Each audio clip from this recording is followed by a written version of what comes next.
ইসলামাবাদে শান্তি আলোচনায় বসছে না ইরান যুক্তরাষ্ট্র।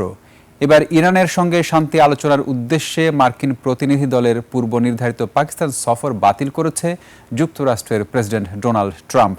ওয়াশিংটন ডিসির স্থানীয় সময় শনিবার সকালে মার্কিন সংবাদ মাধ্যম ফক্স নিউজকে এ কথা জানান তিনি।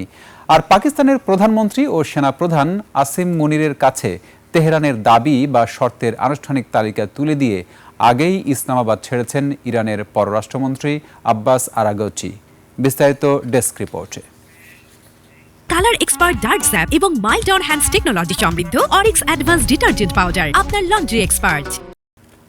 ইসলামাবাদ, যে শহরটি এখন দক্ষিণ এশিয়া ছাড়িয়ে গোটা বিশ্ব রাজনীতির কেন্দ্রবিন্দু, এক টেবিলে ইরান ও যুক্তরাষ্ট্রে শান্তি আলোচনায় বসার কথা থাকলেও তা ভেস্তে গেছে। তেহরানের সঙ্গে শান্তি আলোচনায় মার্কিন প্রতিনিধি দলের সফর বাতিল করেছেন ট্রাম্প। শনিবার ওয়াশিংটন ডিসির স্থানীয় সময় সকালে ফক্স নিউজকে এসব বলেন তিনি।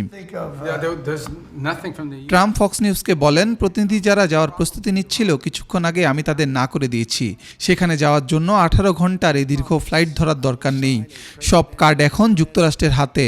সেফ অর্থহীন আলোচনা করার জন্য সেখানে আর যাবে না প্রতিনিধি দল। এদিকে আগে ইসলামাবাদ ছেড়েছেন ইরানের পররাষ্ট্রমন্ত্রী আব্বাস আরাগচি। যাওয়ার আগে প্রধানমন্ত্রী শেহবাজ শরীফ ও সেনাপ্রধান ফিল্ড মার্শাল আসিম মুনিরের সাথে উচ্চ পর্যায়ের বৈঠকে বসেন তিনি।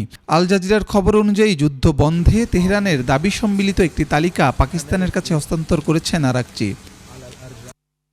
এদিকে চলমান মার্কিন নৌ অবরোধের বিপরীতে কঠোর হুঙ্কার দিয়েছে ইরানের সামরিক বাহিনী আইআরজিসি। তারা স্পষ্ট জানিয়ে দিয়েছে, হরমুজ প্রণালীতে যে কোনো আগ্রাসনের মরণকামর জবাব দেয়া হবে। Desk report, 21 television.